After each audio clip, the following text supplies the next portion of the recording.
Okay, so today we're going deep on something maybe a little different, a little more, well, I guess you could say timeless. Timeless, yeah, like that. Psalm 23, I mean, Right. probably a lot of you heard it, maybe even, memorized it growing up, Sunday school, all that. Right. But we're going to kind of peel back the layers, look at the imagery and see why it's still, packs such a punch, why it still resonates with people, all these centuries later. Yeah.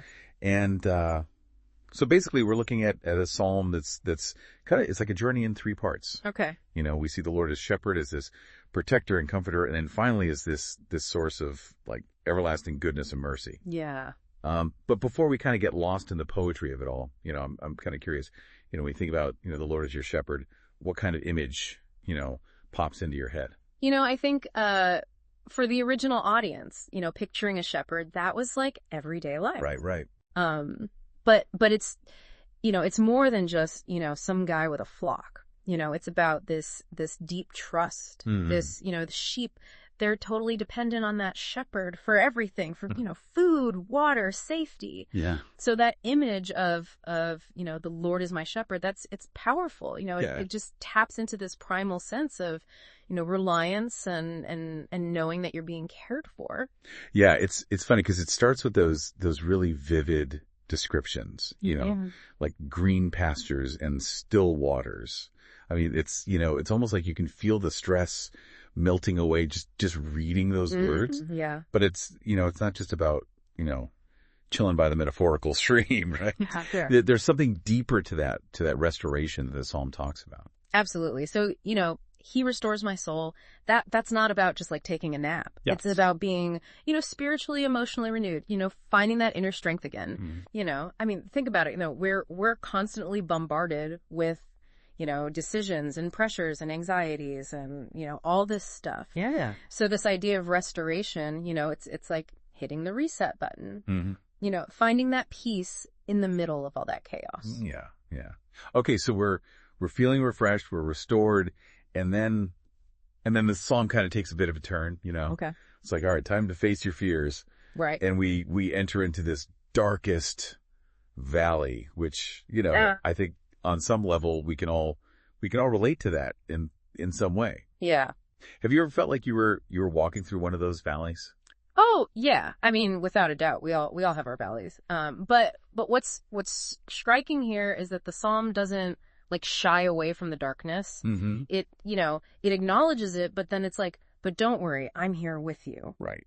And the way it describes that presence is really interesting. Your rod and your staff, they comfort me. I when I read that, I get a little bit of a mixed feeling about that, Okay. because on one hand, it's comforting, like having someone, watching over you. But on the other hand, rods and staffs, I mean, they can be used for discipline, even punishment, Right. So what do you make of that? Yeah, that's a great point. Yeah. And I think it kind of highlights how the shepherd isn't just like a passive caretaker, Mm-hmm. There's an element of guidance, maybe even correction, involved there. Right. It's like, it's like saying, I'm here to protect you, but I'm also here to guide you on the right path. Right. Even if it's a bit tough. Right. Even if it's not always easy. Yeah. Yeah. And then comes that image that always throws me for a loop. It's like, a feast being prepared right in front of your enemies. Right. I mean, talk about making a statement. Right. It's not just about surviving. You're thriving, Mhm. even in the face of, adversity. Yeah.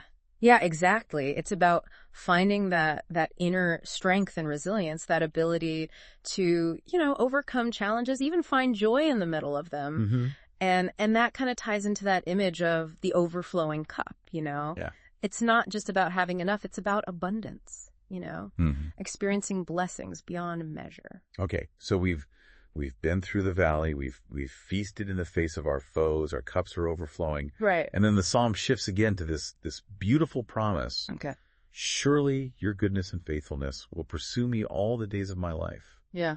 I mean, it's like we're not even chasing after these things. They're chasing after us, It's such a powerful image, isn't it? Yeah. It's not about earning those blessings. It's about being enveloped by them, constantly pursued by goodness and mercy.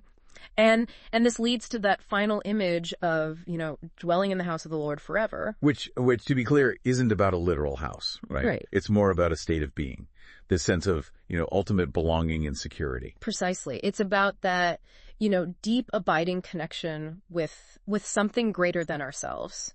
A sense of peace and fulfillment that transcends the physical world. Yeah.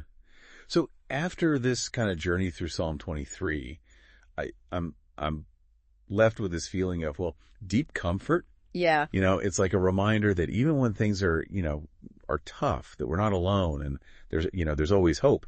But here's a question for you to kind of ponder. Okay. If you were to write, a modern day version of Psalm 23, how would you express these same feelings? What imagery would resonate with you today? Yeah. That's something to think about. That is something to think about. All right. Well, until next time, thanks for joining us on this deep dive. It's been a pleasure. And we'll catch you on the next one. See you then.